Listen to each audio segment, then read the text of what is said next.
안녕하세요. 어제 그 코비드-19 두 번째 샷을 맞았거든요. 다 맞은 셈이죠, 이제는. 머리도 좀 찌끗이 좀 아프고 좀 컨디션이 그렇게 썩 좋지가 않네요. 또 왼쪽 그 맞은 그 어깨 쪽으로 이렇게 좀 우리한 그런 느낌도 있고 여러분들도 건강 조심하시기를 바랍니다.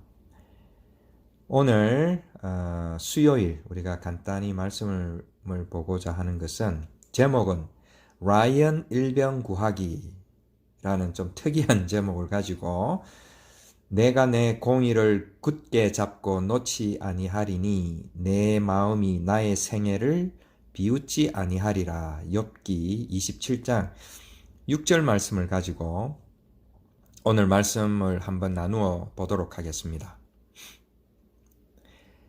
저는 전쟁 영화를 좀 좋아하는 편입니다. 총알이 빗발치는 그 전장 속에서 그 총알이 진격하는 병사 중 누구를 맞출지 알 수 없는 그런 어떤 확률 게임이 어쩌면 현대를 살아가고 있는 우리 현실과 조금 닮았지 않나 하는 생각이 드는 것이죠. 즉 우리가 하루하루 살아가면서 살다 보면은 가족이나 친구나 또는 믿음의 동력자 중에서 예고 없이 질병이나 어려움이 찾아오는 것이죠. 그러한 모습이 전쟁터에서 그 총알처럼 무작위로 아무에게나 닥칠 수 있는 것이 아닌가 하는 것입니다. 그래서 그런 확률적인 게임이 어떻게 끝이 나나라는 관점에서 전쟁 영화를 인생에 빗대어서 보면서 가끔 전쟁 영화를 보는 것을 즐기는 것이죠. 며칠 전에 이제 넷플릭스에 그 전쟁 영화 중에 이제 진수라고 하는 라이언 일병 구하기가 올라왔었습니다.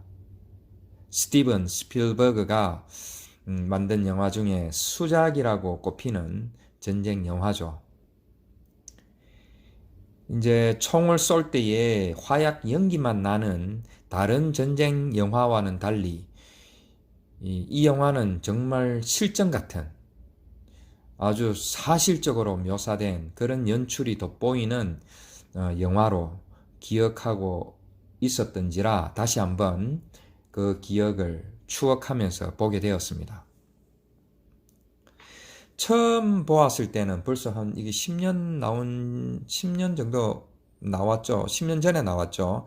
그때는 단순히 잘 만든 전쟁 영화로만 보았는데 이제 줄거리를 알고서 찬찬히 다시 보니까 좀 다른 것이 보였던 것이죠. 전쟁의 그 참혹함을 라이언 일병 구하기에 그 휴머니즘을 더 씌워서 좀 미화해서 만든 전쟁 영화가 아닌가 하는 것입니다. 즉 잔혹하게 수많은 사람을 죽고 죽이는 그 전쟁 속에서 이제 형제 중에 마지막으로 남은 라이언 일병을 구하는 휴머니즘을 이제 결론적으로 그려냈던 것이죠.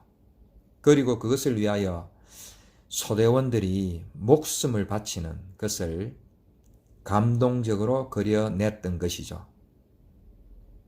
저는 그 속에서 비록 전쟁이라는 특수한 상황이지만 인간의 신념과 의지의 끝은 어디인가 라는 어떤 의문을 가지게 되었습니다.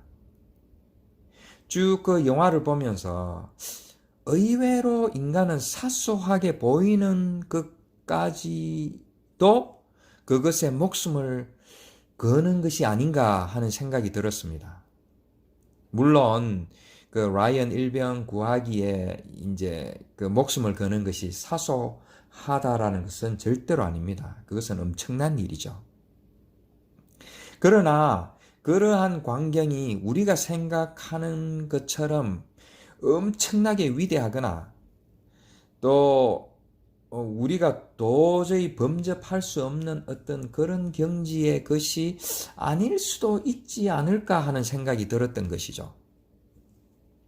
언젠가 그 한국전에 참전한 캐나다 참전 용사를 인터뷰하는 것을 그 유튜브 동영상에서 본 적이 있습니다. 그때에 어떻게 한국전에 참전하게 되었느냐라는 그 질문에 그분은 친구와 적석에서 자유를 위하여서 우리가 한번 싸워보자라고 결정을 하고 지원을 했다라는 것입니다. 물론 그 친구는 결국 한국전에서 목숨을 잃게 되고 이분만 이제 살아오게 된 것이죠. 그렇게 결정한 것이 뭐 하찮고 사소하다라는 것이 아니라 우리는 어떤 상황에서 또 분위기에 휩쓸려서 어떤 엄청난 결정을 함에 있어서도 의외로 훨씬 더 쉽게 또 어렵지 않게 설사 목숨이 달린 결정까지도 할 수 있더라는 것입니다.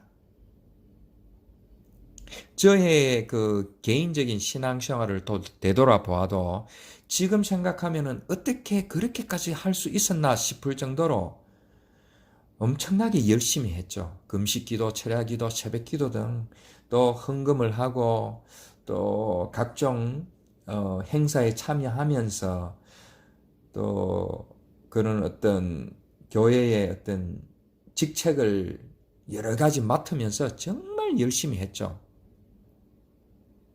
그렇게 열심히 하는 것이 뭐 절대로 잘못된 것은 아니죠. 얼마든지 그렇게 할 수 있으면은 그게 교회에 덕이 되고 우리 믿음의 동력자들한테 덕이 되고 본이 되니까 어떻게 보면은 복음을 전하는데 또 말씀을 전하는데 훨씬 도움이 될 수 있겠죠. 그럼에도 불구하고 우리도 모르게 그런 열심히 하는 신앙 생활과 어떤 그런 행위들 속에서 어떤 종교적인 신념에 취해서 그것이 마치 믿음 생활이냐, 신앙 생활인 양 하고 있는 것이 아닌가 하는 것입니다. 그리고 때로는 우리가 어떤 분들의 신앙 간증을 들어볼 때도 있습니다. 들을 때면은 엄청나죠. 정말 아무나 할 수 없는 그러한 어떤 간증들을 또 은혜를 받고 또 자기가 그런 행위를 하는 것을 우리가 볼 수 있는 것입니다. 그러나 또 한편 그것이 과연 우리의 어떤 그리스도인의 신앙 생활에만 있을까요? 그러한 것은 세상 속에서도 충분히 있을 수 있습니다. 우리 일본의 그 어떤 이수현 군인가요? 그 일본 사람을 구하고 자기의 목숨을 던진 사례도 있잖아요. 그리고 타 종교에도 살신성인하는 분들이 얼마든지 있잖아요. 조금 전에 우리가 보았던 라이언 일병 구하기에서도 그런 전쟁터 속에서도 그런 어떤 엄청난 우리가 도무지 상상도 할 수 없는 흉내도 낼 수 없는 그런 의지와 신념들이 존재하더라는 것입니다. 어디에나 있기 때문에 그것이 하찮다라고 제가 말씀을 드리는 것이 아닙니다. 그러한 것들이 우리 그리스도인의 삶에 들어왔을 때에 우리가 그것을 어떻게 보아야 하는 것이죠. 오늘 본문 말씀에 나오는 그러한 삶을 살았던 성경 인물을 한 분 소개하겠습니다. 잘 아는 욥이라는 사람이죠. 우리는 주로 욥의 고난에 초점을 맞추고 있습니다. 즉 엄청난 고난 가운데서도 절대로 믿음을 포기하지 않았던 동방의 의인으로 소개되는 욥의 이야기인 것입니다. 그런데 우리가 그 욥기를 전체적으로 찬찬히 읽어보면은 사실은 우리가 알고 있는 그런 어떤 내용하고 정반대가 되는 내용이 있지 않나 하는 것입니다. 욥이 자녀들의 생일 잔치를 하고 혹시 부지불식간에 잘못한 것이 있을까? 범죄한 것이 있을까 생각하여서 번제를 일일이 드렸던 사람입니다. 그렇게 철저하게 믿음 생활을 했던 것이죠. 그런데 아무 잘못 없이, 아무 잘못한 것 없이 7 자녀들이 다 죽고 기르던 가축들이 다 죽고 재산을 다 잃고 부인까지 떠나게 되었다라는 것이죠. 그리고 자기의 몸에 욕창이 나서 죽는 것이 오히려 나을 정도로 그런 고통 속에서 있었던 욥이 고백하는 것이 무엇이냐면은, 그래도 끝까지 나는 나의 의지와 신념을 꺾지 않고 믿음을 붙들겠다라고 하는 것이 오늘 본문 말씀입니다. 내가 내 공의를 굳게 잡고 놓지 아니하리니 내 마음이 나의 생애를 비웃지 아니하리라. 엄청난 믿음처럼 보이지 않습니까? 그 누가 이렇게 자기의 자식들과 전 재산을 잃고서 이렇게 고백을 할 수 있겠습니까? 누가 뭐래도 나는 내가 생각하는 내 믿음, 내 신앙을 굳게 붙들고 가겠다라는 것입니다. 온 집안이 풍지박살 났는데도 불구하고 그 자기의 그 믿음을 지키겠다라는 것입니다. 아무나 할 수 없는 일이죠. 그러나 우리가 의에 대해서 조금 더 정확히 알게 되면은, 좀 더 자세히 알게 되면은 그 욥의 그 의지가, 신념이 어떠한 데서 기인한 것인가 우리가 조금 엿볼 수 있지 않나 하는 것입니다. 의라는 히브리어 짜다크라는 단어나 헬라어 디카이오시네라는 것은 그냥 그 뜻은 똑바르다, 자비롭다, 공평하다 이런 뜻이 있습니다. 우리가 뭐 상식적으로 얼마든지 짐작할 수 있는 뜻들이죠. 그러나 이 의라는 것은 오직 어떤 구원과 관련된다라는 것입니다. 그 구원 이외의 것은 그냥 단순히 윤리 도덕이라는 것이죠. 그래서 여기에서 말하는 공이라는 것은 하나님께서 예수 그리스도를 우리에게 보내어 주셔서 우리를 죄 가운데 살리시고 영생을 주는 것, 즉 하나님의 은혜로 우리가 구원을 받는 것이 바로 하나님의 의라는 것입니다. 이것이 온전히 성경 말씀 속에서 얘기하고 있는 공이라는 것이죠. 이해를 돕기 위해서 간단한 예를 한번 들어보겠습니다. 한 아버지가 있습니다.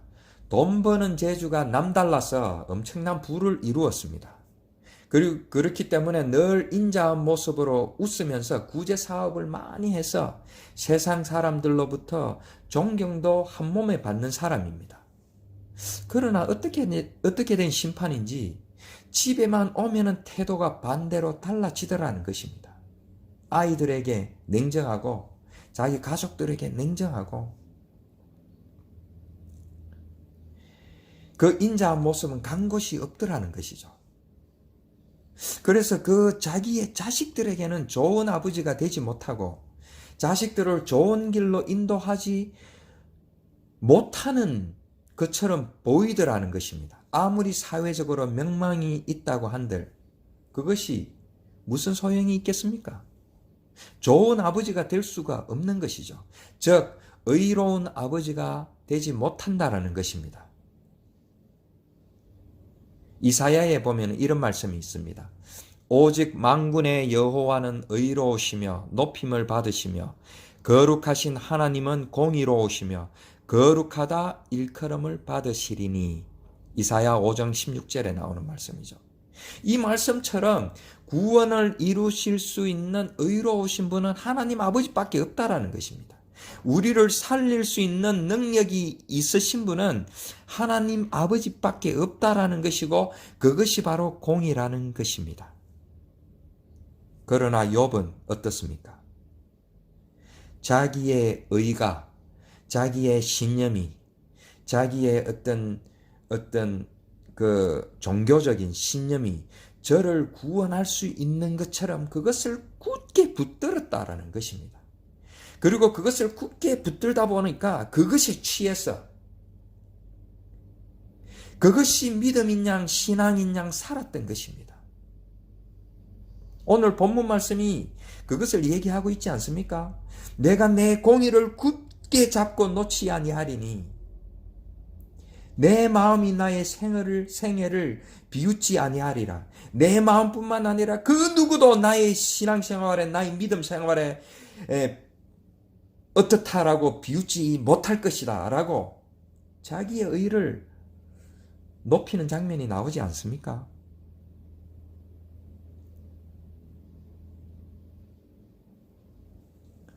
이러한 욥이 친구들과 얘기하면서 친구들이 그런 얘기를 하죠.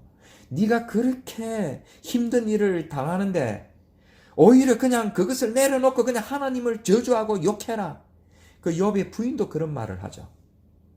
그러나 끝까지 욥은 그것을 놓지 않고 그것을 붙들려고 했습니다. 그것이 믿음인 양, 신앙인 양, 그것이 취해서 굳건히 나아갔던 것이죠.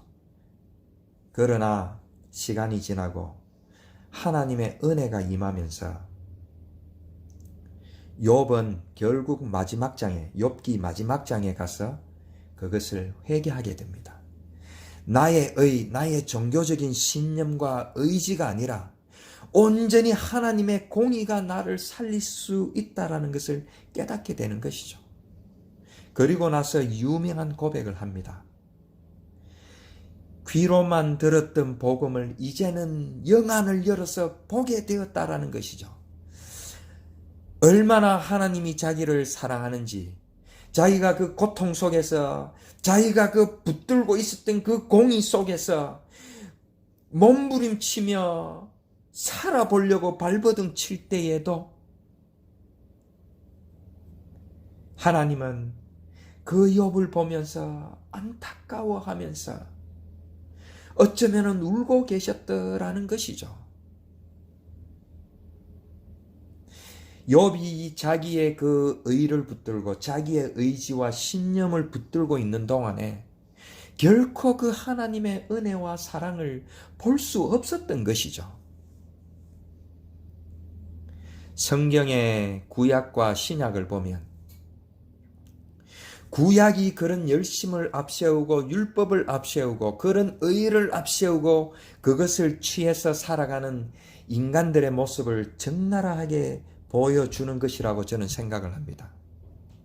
그러나 주님은 신약에서 그것을 깨트리기 위하여 오시게 되었고 십자가에서 죽으심으로 우리가 종교 생활과 종교적인 신념에 취해 있는 그것을 깨우치기 위하여 그것을 깨우쳐서 온전히 하나님의 은혜와 사랑을 볼 수 있도록 깨닫게 하기 위하여 가르쳐 주기 위하여 죽음으로써 그 일을 행했던 것이죠. 그래서 죽음 없이는 절대로 우리가 그것에서 벗어날 수 없다라는 것입니다. 우리의 종교적인 신념과 의지를 내려놓으면 우리는 죽을 것처럼 생각이 되지만 우리의 신앙이 다 사라지는 것처럼 생각이 되어서 이제는 더 이상 내 삶 가운데 구원이 임하지 않는 것처럼 보이지만은 그러나 그것을 내려놓을 때에 그제서야 욥이 보았던 그 하나님의 은혜와 사랑을 볼 수가 있는 것이죠. 그래서 우리 주님은 구약과 신약 사이에 올 수밖에 없었던 것입니다. 라이언 일병 구하기 영화는 휴머니즘을 극대화하여 목숨까지도 기꺼이 던질 수 있는 것이 인간의 신념이자 의지라는 것을 보여줍니다. 제가 보는 그 영화의 관점은 그렇더라는 것입니다. 다른 관점으로 얼마든지 볼 수가 있겠죠. 그리고 그것이 보잘것없다라고 말씀을 드리고 있는 것은 절대로 아닙니다. 그러나 그러한 인간의 의지와 신념은 욥기에서 보았듯이 결코 하나님의 구원 역사에 조금도 개입하거나 영향을 줄 수 없다라는 것입니다. 만약에 그렇게 영향을 줄 수 있는 것이라면은 우리가 왜 하나님을 찾을 필요가 있고 예수 그리스도를 찾을 필요가 있을까요? 그렇다고 무조건 열심히 하지 말자라는 얘기는 절대로 아니죠. 교회에 충성하지도 말고 기존의 신앙 관습과 전통을 다 무시하자라는 것이 절대로 아닙니다.